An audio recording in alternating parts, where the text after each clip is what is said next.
السلام علیکم ورحمۃ اللہ وبرکاتہ ان الحمد للہ الذی نحمده ونستعینه ونستغفره ونؤمن به ونتوکل علیہ ونعوذ باللہ من شرور انفسنا ومن سیئات اعمالنا من يهده الله فلا مضل له ومن يضلل فلا هادی له واشهد ان لا اله الا الله وحده لا شريك له واشهد ان محمدا عبده ورسوله اما بعد فان خير الحديث كتاب الله وخير الهدي هدي محمد صلى الله عليه وسلم وشر الامور محدثاتها وكل محدثة بدعة وكل بدعة ضلالة وكل ضلالة في النار. قال الله سبحانه وتعالى في القرآن المجيد والفرقان الحميد أعوذ بالله العظيم وبوجهه الكريم وسلطانه القديم من الشيطان الرجيم من همزه ونفخه ونفسه.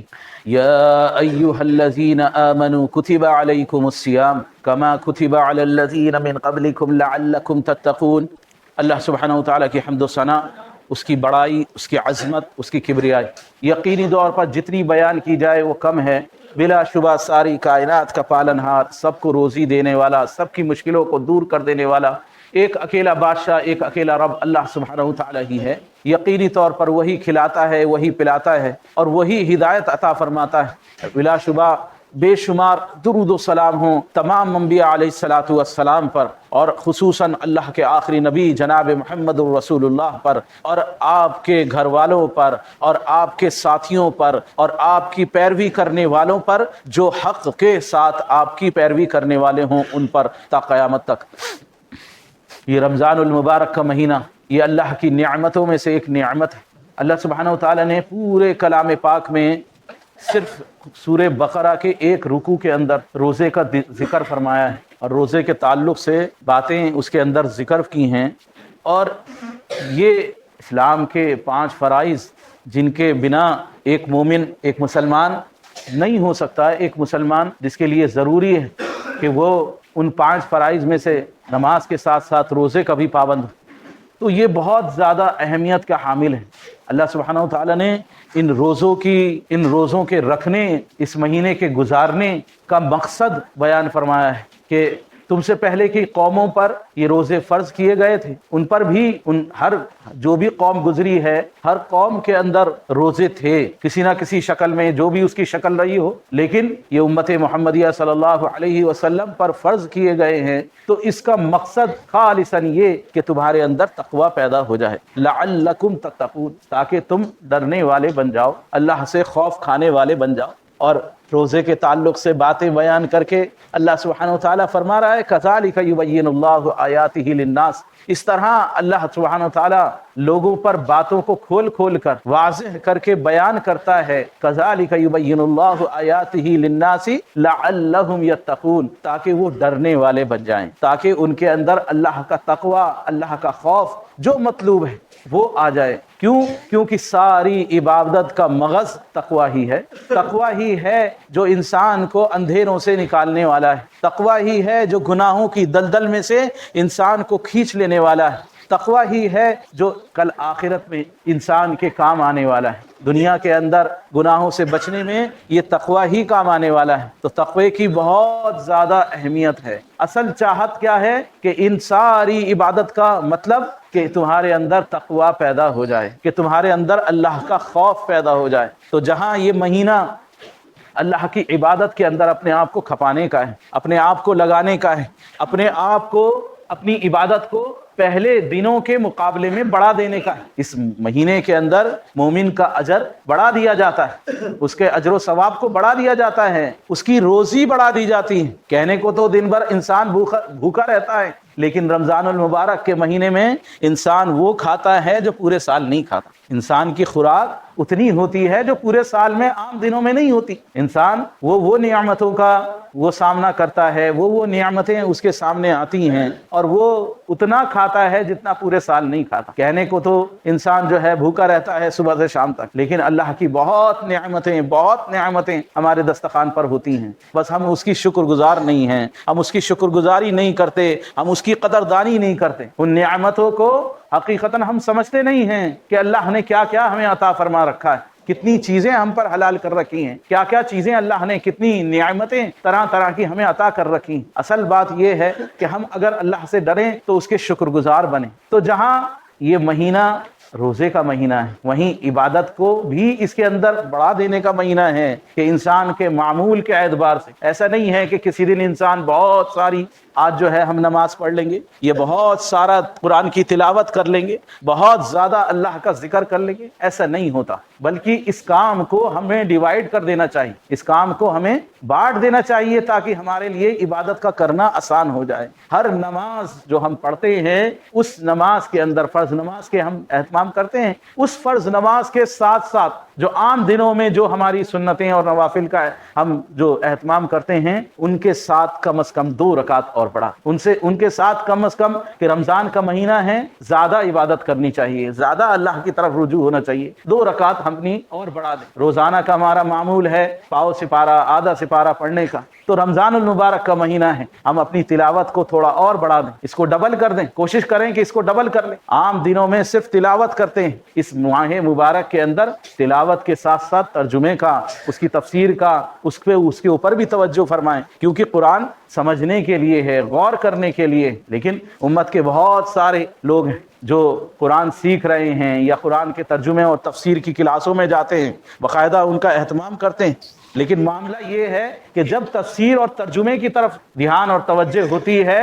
تو پھر تلاوت سے انسان چلا جاتا ہے، تلاوت کم ہو جاتی ہے. یاد رکھو، یہ دورہ قرآن کے نام پر ہم جو ہیں جگہ جگہ دورہ قرآن چل رہا ہے، اور اس کے اندر ہم صرف ترجمے پڑھے چلے جا رہے ہیں. قرآن کا اس کے اندر کہیں آتا پتہ ہی نہیں ہے. تو وہ قرآن نہیں ہے جو ہم اس کا ترجمہ پڑھ رہے ہیں، وہ قرآن نہیں ہے، وہ کبھی قرآن ہو ہی نہیں سکتا. وہ صرف قرآن کو سمجھنے کے لیے ہے، اس کا ترجمہ قرآن کا بدل نہیں ہو سکتا. قرآن کے پڑھنے پر جو اجر و ثواب ہے وہ اس کے ترجمے پر نہیں ہے، لیکن اس کا ترجمہ اس لیے تاکہ یہ جو قرآن جب ہم پڑھیں تو اس تلاوت کے اندر پاور آ جائے، اس کے اندر طاقت آ جائے. جب ہم اس کو سمجھ کر پڑھیں گے، اس کے اوپر غور و فکر کر کے پڑھیں گے، جہاں اللہ کے عذاب کا ذکر ہے وہاں اللہ کے عذاب سے ڈریں گے، اللہ سے پناہ مانگیں گے. جہاں ثواب کا ذکر ہے وہاں ثواب کی نیت کے ساتھ اس کو پڑھیں گے اور شوق اور جذبہ اپنے دل میں پیدا کریں گے. اور اللہ کی رحمتوں کا جہاں ذکر ہے وہاں رحمتوں کی دل کے اندر امید کریں گے.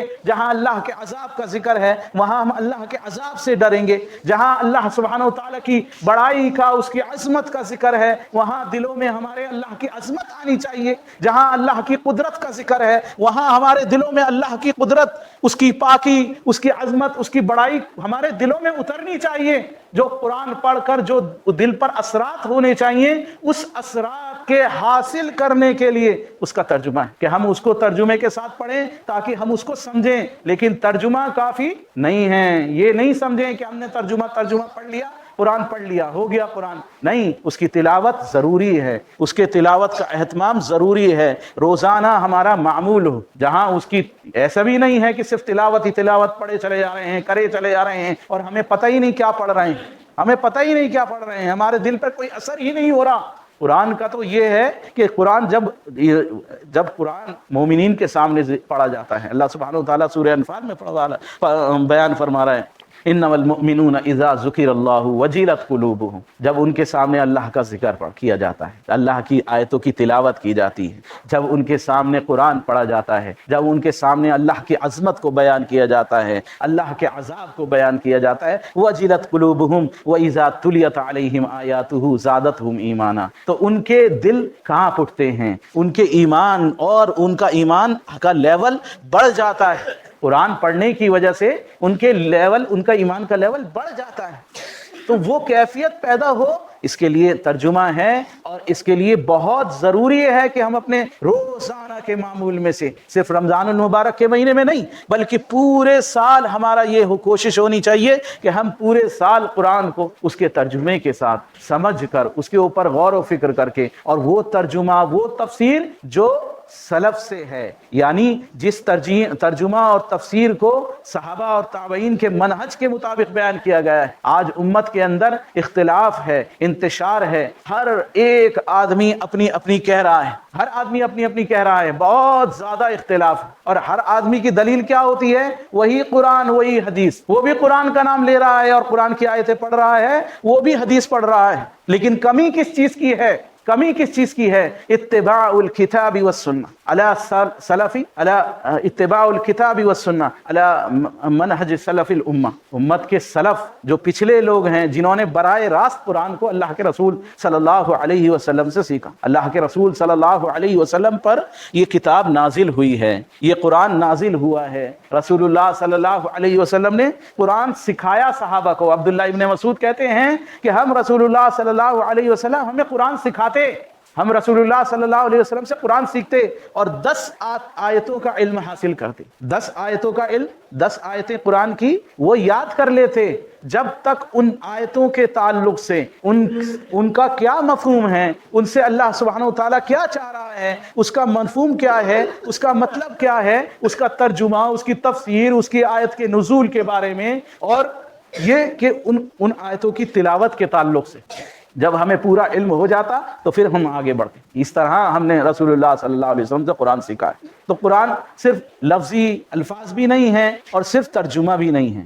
اگر ہماری زبان عربی نہیں ہے، ہم نہیں سمجھتے، تو اس کے لیے دنیا کی ہر ایک زبان کے اندر ترجمہ کیا گیا ہے، لیکن ہم ترجمے کے لیے کون سی کتاب کا انتخاب کریں، کس میں سے ترجمہ پڑھیں؟ سب سے بہتر، سب سے افضل تفسیر جو ہے ابن کثیر کی، جو سلف کے اندر جو سب سے زیادہ مقبول تفسیر ہے وہ امام ابن کثیر نے کی ہے، اور بقیہ تفسیر جتنی لی گئی ہیں سب اسی کے مطابق لی گئی ہیں۔ تو ابن کثیر کی تفسیر ہو یا پھر وہ تفسیر ہو جو سلف کے منہج کے مطابق، یعنی جو جس تفسیر کے اندر، جس معنی کے اندر صحابہ سے منقول کیا گیا ہو، صحابہ اس کے معنی، صحابہ نے کیا سمجھے، صحابہ نے اس پر کیا عمل کیا، یہ اس کے اندر بیان کیا گیا ہو، تابعین نے صحابہ سے کس طرح اس کو سیکھا، سمجھا، اس کو بیان کیا گیا ہو، نہ کہ یہ بیان کیا گیا ہو ہمارے نزدیک، ان کے نزدیک، ہمارے نزدیک یہ مسئلہ ہے، حضرت جی یہ فرماتے ہیں اور حضرت فلانا یہ فرماتے ہیں، اور ایسے ایسے مسائل قرآن سے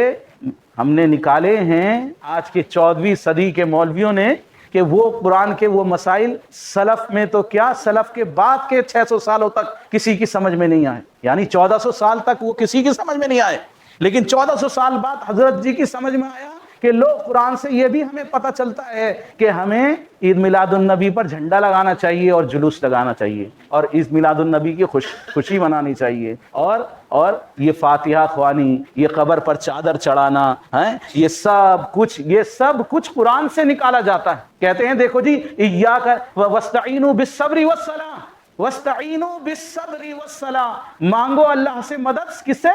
واستعینوا بالصبر والصلاۃ، صبر اور نماز کے ذریعے سے اللہ کی مدد حاصل کرو، ان سے مدد حاصل کرو، صبر، واستعینوا بالصبر والصلاۃ۔ کہتے ہیں دیکھو یہ استعین جو ہے نا، وہ اہدنا الصراط المستقیم صراط الذین انعمت علیہم ایاک نعبد و ایاک نستعین سے نکلا ہے۔ یہ نستعین جو ہے ایاک نعبد و ایاک نستعین سے نکلا ہے۔ تو جب صبر اور یہ نماز یہ کیا ہیں؟ یہ تو اللہ نہیں ہیں۔ تو جب صبر اور نماز سے مانگا جا سکتا ہے تو پھر جا کے ہم کسی بابے کی چوکھٹ پہ جا کے اگر ہم مانگتے ہیں تو کون سا غلط کرتے ہیں؟ جب ایسے ترجمے، ایسی تفاسیر انسان پڑھتا ہے تو ہدایت پر آنے کی جگہ اور الٹا گمراہ ہو جاتا ہے۔ من یہدی اللہ فلا مضل لہ ومن یضللہ فلا ہادی لہ، جس کو اللہ ہدایت دے اس کو کوئی گمراہ نہیں کر سکتا، اور جس کو اللہ سبحانہ وتعالیٰ جس کو راستے سے ہٹا دے پھر اس کو کوئی ہدایت نہیں دے سکتا۔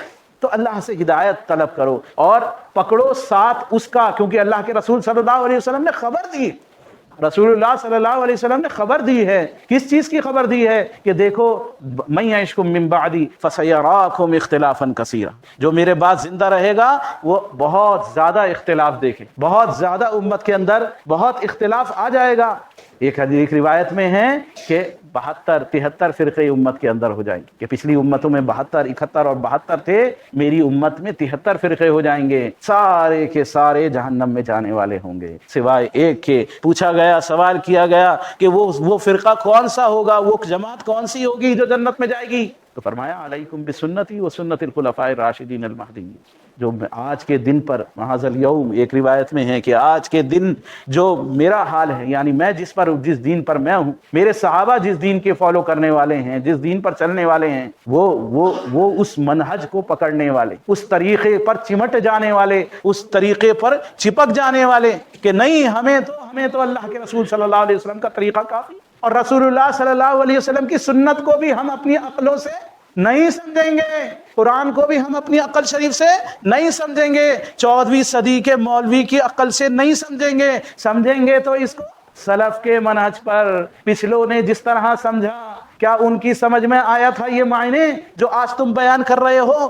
قرآن تو ہدایت دینے کے لیے ہے، قرآن تو توحید کے لیے ہے، تم نے قرآن سے شرک کو نکال دیا، تم نے قرآن سے شرک کو ایجاد کر لیا، قرآن سے بدعت کو ایجاد کر لیا۔ یہی تو دو خرابیاں ہیں، یہی تو دو بربادی کے راستے ہیں، بدعت اور شرک۔ یہ وہ چیزیں ہیں جو انسان کے اعمال کو برباد کر دینے والی ہیں۔ اللہ سبحانہ وتعالیٰ فرما رہا ہے الذین آمنوا ولم يلبسوا ایمانہم بظلم اولئک لہم الامن وہم مہتدون، جو لوگ ایمان لائے، الذین آمنوا ولم يلبسوا ایمانہم بظلم، اور اپنے ایمان کے اندر ملاوٹ نہیں کری، کس کی؟ ظلم کی ملاوٹ نہیں کری۔ الذین آمنوا ولم يلبسوا ایمانہم بظلم اولئک لہم الامن وہم مہتدون، ایسے لوگ ہی امن و اطمینان میں رہنے والے ہیں۔ کل قیامت والے دن جو ہنگامے والا دن ہوگا، جو بہت زیادہ قہد کھانے والا، بہت زیادہ خطرناک جسے کہا جائے، وہ دن ہوگا جس دن انسان کو ہوش نہیں ہوگی،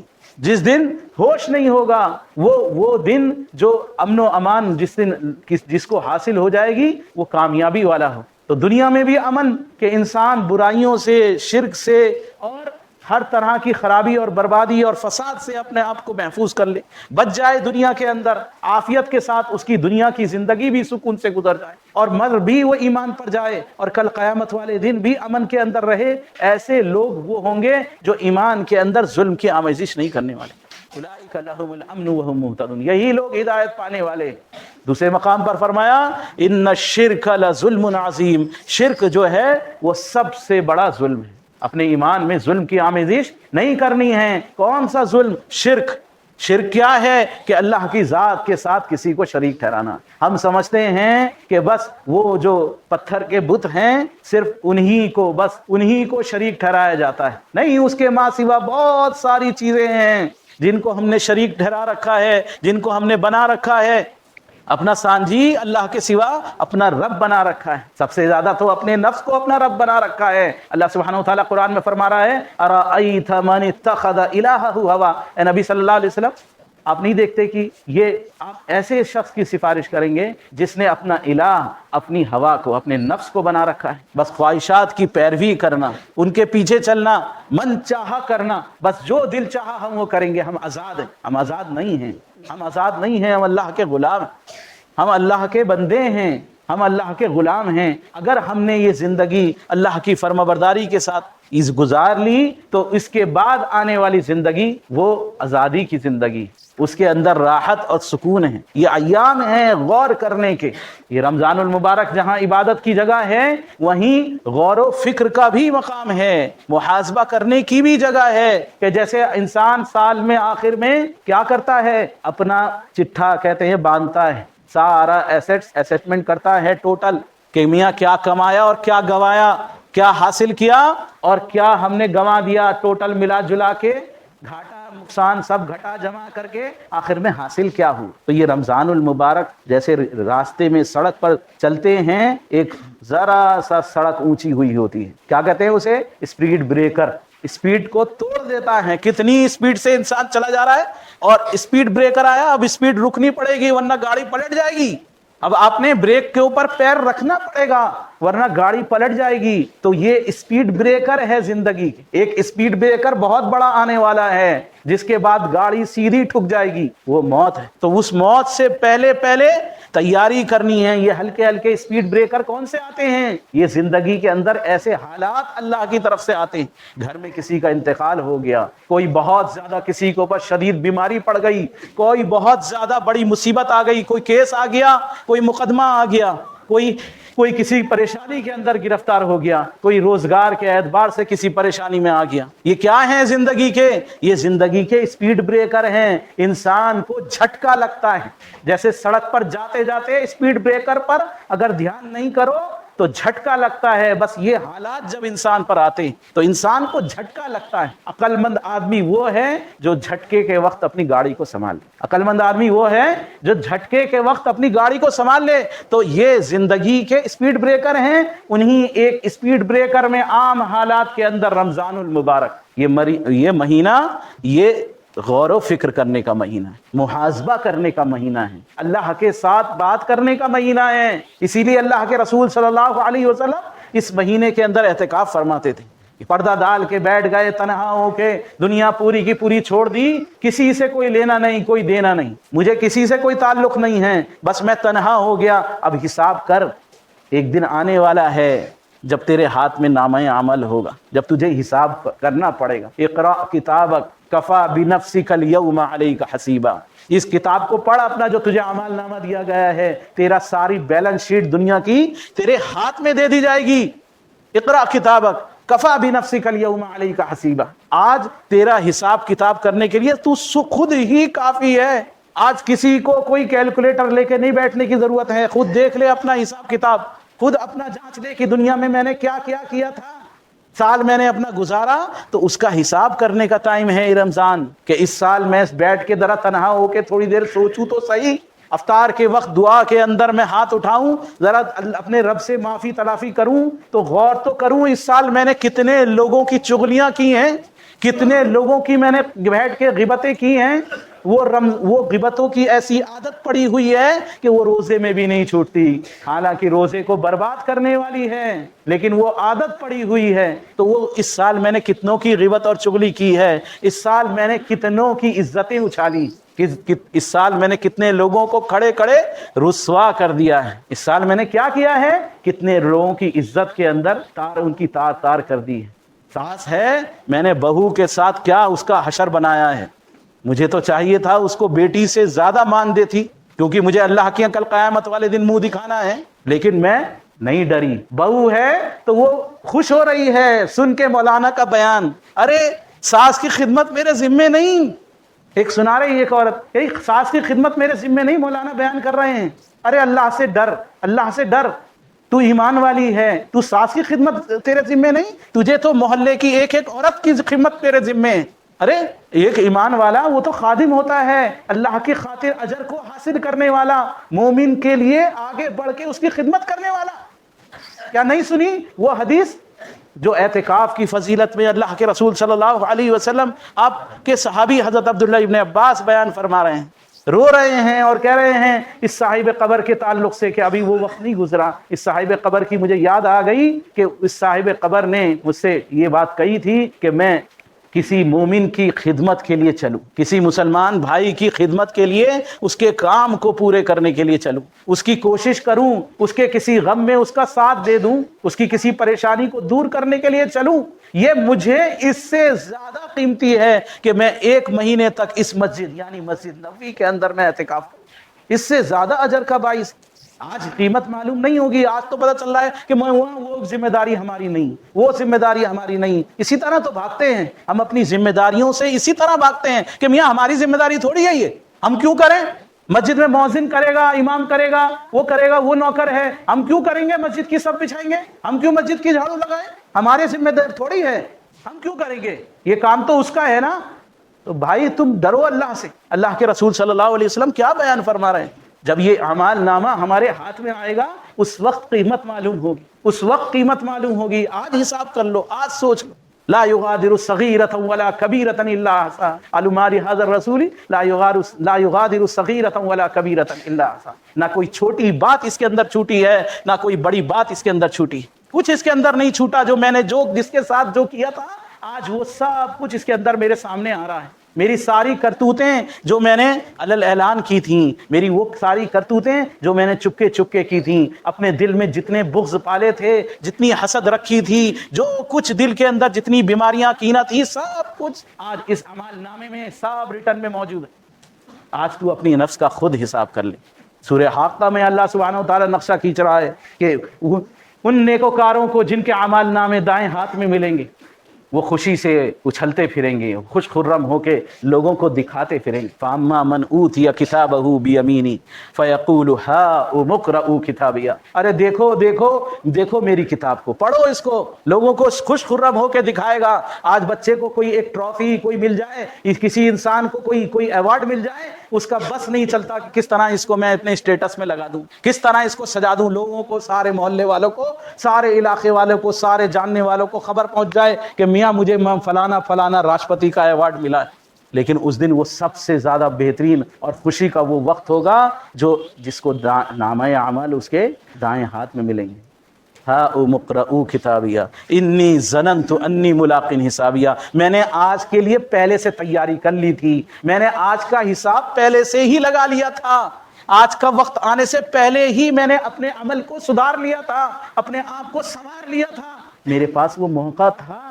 رمضان المبارک کا یہ مہینہ یہی موقع تو ہے، یہی تو ہے اسپیڈ بریکر سوچنے کا، تھوڑی دیر ٹھہرنے کا، تھوڑی دیر غور کرنے کا کہ میں نے اپنی زندگی میں کیا لیا ہے، کیا کرا ہے، کیا لے کے جاؤں گا. آج اگر مجھ کو موت آ گئی تو میرا حشر کہاں ہونے والا ہے. انی ظننت انی ملاق حسابیہ فہو فی عیشۃ راضیہ. آج تو ایشی ہے، آج من چاہا کرنے کو مل رہا ہے. دنیا کی زندگی قید خانہ تھی، دنیا کی زندگی میں ہر چیز پر روک ٹوک تھی، لیکن آج مزہ ہی مزہ ہے. آج دل کو وہ چیزیں ملنے والی ہیں جس کا انسان حساب نہیں لگا سکتا. سورہ سجدہ میں اللہ سبحانہ و تعالیٰ فرما رہا ہے تتجافى جنوبهم عن المضاجع يدعون ربهم خوفا وطمعا ومما رزقناهم ينفقون فلا تعلم نفس ما اخفي لهم من قرة اعين. کوئی نفس اس پر خیال نہیں گزرا، کوئی آدمی کا ذہن اس طرف گیا نہیں. جائے گا کیسے؟ جو چیزیں دیکھی نہیں، جو نعمتیں دیکھی نہیں، ان کے بارے میں کیسے سوچ سکتا ہے؟ جو چیزیں دیکھ رکھی ہیں ان کی کچھ کی مثال اللہ تعالیٰ نے قرآن میں دی ہے تاکہ تم سمجھ جاؤ. کیلے کا ذکر کیا، انگور کا ذکر کیا، شہد کا ذکر کیا، دودھ کا ذکر کیا، یہ نعمتوں کا ذکر کیا، عذابوں کا بھی ذکر کیا، لیکن وہ سب چیزیں بیان کی جو انسان نے دیکھ رکھی ہیں. لیکن اس کا مطلب یہ نہیں ہے کہ وہ چیزیں ویسی ہی ملنے والی ہیں جو دنیا میں. وہ کیسی ہیں ان کی حقیقت اللہ جاننے والا ہے. اس دودھ کے اندر کوئی مہک نہیں آئے گی، وہ کبھی پھٹے گا نہیں. وہاں جو جوانی ملے گی اس پر کبھی بڑھاپا نہیں ہے، وہاں جو صحت ملے گی اس پر کبھی بیماری نہیں ہے. وہاں کی جو زندگی ہے وہ ابدی ہے، وہاں کی خوشیاں کبھی ختم نہیں ہونے والی، اور وہاں کا غم اعاذ باللہ وہ بھی ختم نہیں ہونے والا ہے. فَهُوَ فِي عِيشَةٍ رَاضِيَةٍ وَأَمَّا مَنْ أُوتِيَ كِتَابَهُ بِشِمَالِهِ. اور جس کو اس کا نامہ اعمال بائیں ہاتھ میں دیا جائے گا فَيَقُولُ يَا لَيْتَنِي لَمْ أُوتَ كِتَابِيَهْ. تو افسوس کرے گا، ہائے افسوس، ہائے بربادی، یہ ملا ہی کیوں، یہ کیوں آیا میرے سامنے؟ کاش یہ حساب آتا ہی نہیں میرے سامنے. یا لیتنی لم اوت کتابیہ ولم ادری ما حسابیہ. کاش میرا کوئی حساب ہوتا ہی نہیں ہے، سب کچھ ختم ہو جاتا. یا لیتنی لم اوت کتابیہ ولم ادری ما حسابیہ. یا فاما من اوتی کتابہ بشمالہ فیقول یا لیتنی لم اوت کتابیہ ولم ادری ما حسابیہ. یا لیتہا کانت القاضیہ ما اغنا عنی مالیہ ہلک عنی سلطانیہ. دنیا کے اندر یہ سب کچھ سب مٹ جاتا، میری کوئی مال جو دنیا کے اندر، میری سارا پیسہ جو میں نے جمع کیا تھا، جو دولت جمع کی تھی، جو پراپرٹی جمع کی تھی، وہ سب کچھ آج کام نہیں آئے. اس سب کا آج کوئی فائدہ نہیں ہے. آج دنیا کی چودراہٹ اس کا کوئی فائدہ نہیں ہے. میاں ایک آواز نکالتے تھے، بڑے بڑے اپنے بلوں میں گھس جاتے تھے. رعب تھا ہمارا علاقے کے اندر، جس کو چاہے جب چاہے دبا لیتے تھے، جس کو چاہے جب چاہے بٹھا دیتے تھے. کوئی بول کے دکھا دے، کوئی بول کے دکھا دے ہمارے آگے. چودھری تھے ہم دنیا میں بہت بڑے، لیکن آج یہ سلطانی کام نہیں آئی، آج یہ چودراہٹ کسی کام کی نہیں. تو عقل مندی ہے، سعادت مندی ہے کہ انسان دنیا کے اندر یہ رمضان المبارک کا جو مہینہ اللہ نے نعمت جو عطا کی ہے، اس کے اندر اپنا محاسبہ کر لے، غور کر لے، سمجھ لے کہ کیا کر رہا ہوں، کیا لے کے جانا ہے، کیا کرنا ہے۔ صرف یہ کہ صرف اعمال کو کرتے رہنا، اس کے جیسے کہ کہا کہ تلاوت ہم کر رہے ہیں، کیا عرض کیا میں نے، تلاوت کر رہے ہیں، اس کا ترجمہ نہیں پڑھتے تو کوئی عقل مندی کی بات نہیں، لیکن یہ صرف ترجمہ پڑھ رہے ہیں، تلاوت نہیں کر رہے، یہ بھی غلط ہے۔ تلاوت کے اندر ترجمہ ہم جو پڑھ رہے ہیں، اس سے مقصد یہی ہے کہ ہمارے اندر شعور آ جائے، ہمارے اندر ہمیں پتہ چل جائے ہم کیا کر رہے ہیں، کدھر جا رہے ہیں، کون سا طریقہ صحیح ہے، کیا ہے جو کل قیامت والے دن کام آنے والا ہے۔ کل قیامت والے دن ظالم اپنے ہاتھوں کو چبا ڈالے گا، یوم یعض الظالم علی یدیہ یقول یا لیتنی اتخذت مع الرسول سبیلا، ہائے افسوس کاش میں رسول اللہ صلی اللہ علیہ وسلم کا طریقہ نہ چھوڑتا، میں ان کا راستہ نہ چھوڑتا۔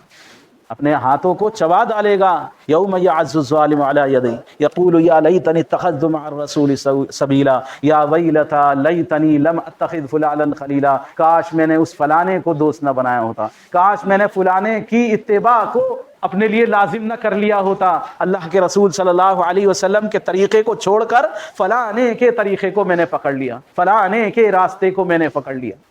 لقد اضلنی عن الذکر بعد اذ جاءنی، اسی نے مجھے گمراہ کر دیا جبکہ میرے پاس ہدایت آ چکی تھی، میرے پاس راستہ تھا، موقع تھا، طریقہ تھا، تحقیق کرتا کہ وہ رسول اللہ صلی اللہ علیہ وسلم کا منہج، وہ طریقہ جو رسول اللہ صلی اللہ علیہ وسلم کے زمانے میں رائج تھا، آپ کے صحابہ نے رسول اللہ صلی اللہ علیہ وسلم سے براہ راست سیکھا تھا، میرے پاس موقع تھا کہ میں اس طریقے کو معلوم کر لیتا کہ رسول اللہ صلی اللہ علیہ وسلم آپ کی عبادت کا طریقہ کیا تھا، آپ کے معاملات کا طریقہ کیا تھا، آپ کی نماز کیسی تھی، آپ کا عمل کیسا تھا، ہر ایک عمل کی تحقیق کرنے کے لیے دنیا میں موقع تھا۔ دنیا میں معلوم کرتا ہوں میں ہر چیز کو، دنیا میں ہر چیز کو معلوم کرتا ہوں۔ ابھی کوئی مسئلہ کھڑا ہو جائے، نوٹ بند ہو جائیں تو کیا کرتا ہے انسان، فٹافٹ پتہ کرتا ہے میاں کون کون سے بینک میں زیادہ لائن لگ رہی ہے، کون سے میں کم لگ رہی ہے۔ ہوا تھا نوٹ بندی کے ٹائم میں، ہر ایک کو کوئی یہ نہیں کہہ سکتا کہ بھائی صاحب ہمیں تو پتہ ہی نہیں، ہم تو دبا کے بیٹھے تھے، ہمیں پتہ ہی نہیں نوٹ بند ہو گئے، یہ تم نے کون سی نئی بات بتائی۔ ہر ایک نے اپنے شعور کا، اپنی عقل کا استعمال کیا۔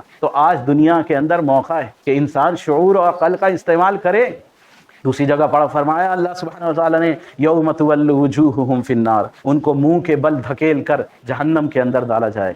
یوم تول وجوہہم فی النار یقولون یا لیتنا اطعنا اللہ واطعنا الرسول، اس دن افسوس کریں گے، ہائے افسوس، ہائے بربادی، کاش ہم نے اللہ اور اس کے رسول کی اتباع کی ہوتی، اس کی اطاعت کی ہوتی، رسول اللہ صلی اللہ علیہ وسلم کی سنت کو پکڑا ہوتا، اللہ کے حکم کے مطابق اپنی زندگی گزاری۔ یا لیتنا یوم تول وجوہہم فی النار یقولون یا لیتنا اطعنا اللہ واطعنا الرسول وقالوا ربنا انا اطعنا سادتنا وکبراءنا فاضلونا السبیل، ہم نے تو بس اپنے بڑوں کے طریقے کو پکڑے رہے، ہمارے بڑوں کو ہم جیسے کرتے آئے، دیکھتے آئے، بس اس کے مطابق ہم نے اپنا عمل بنائے رکھا کہ ہمارے بڑے یا ہمارے جو اکابر ہیں ان کے عمل کے مطابق ہم نے ان کو فَأَزَلُّونَ السَّبِيلَ رَبَّنَا آتِهِمْ ضِعْفَيْنِ مِنَ الْعَذَابِ وَلْعَنْهُمْ لَعْنًا كَبِيرًا، اے اللہ ان ہمارے بڑوں کو جن کے پیچھے پیچھے ہم چلتے آ رہے ہیں، جو ہمارے بڑے جن کے ہم نے پیروی کی، رسول اللہ صلی اللہ علیہ وسلم کی سنت کا کہیں ذکر آتا تھا،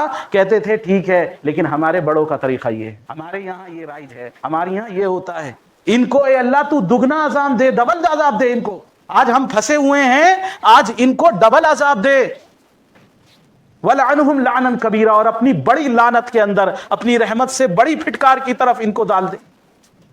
اور 8ویں پارے کے اندر اللہ سبحانہ وتعالی فرما رہا ہے انہی کی ذکر، وَقَالَ الضُّعَفَاءُ لِلَّذِينَ اسْتَكْبَرُوا إِنَّا كُنَّا لَكُمْ تَبَعًا، اللہ سبحانہ وتعالی دوسرے مقام پر فرما رہا ہے کہ یہ چھوٹے بڑوں کے جو ہے، بڑوں کے بارے میں کہیں گے کہ ان بڑوں کو اللہ تو ڈبل عذاب دے، ان کی وجہ سے ہم گمراہ ہوئے ہیں، تو اللہ سبحانہ وتعالی فرمائے گا نہیں، بلکہ دونوں کو ڈبل عذاب، دونوں کے لیے ڈبل عذاب ملے گا۔ ایک مقام پر فرمایا وقال الضعفاء للذین استکبروا، اپنے جو کمزور جو ہوں گے، جو ہم تو جانتے نہیں تھے میاں، تم جانتے تھے، ہم تو تمہارے پیچھے پیچھے چلے، تمہاری پیروی کری، امام صاحب نے تو تمہارا ہاتھ پکڑ لیا تھا، ہم نے تو آپ پیر صاحب آپ سے بیعت کر لی تھی، آپ کے پیچھے پیچھے چلے، دنیا میں بڑے ہدیات ہم نے آپ کو پیش کیے تھے، حضرت جی بڑے چڑھاوے چڑھائے تھے ہم نے دنیا میں، للذین استکبروا انا کنا لکم تبعا، ہم تو آپ کی پیروی کرنے والے تھے. فہل انتم مغنون عنا من عذاب اللہ من شیء، آج کچھ اللہ کا عذاب بھی لے لو ہم سے.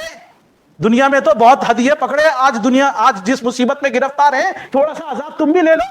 تم کیوں نہیں لیتے تھوڑا سا عذاب؟ آج عذاب بھی بانٹ لو نا.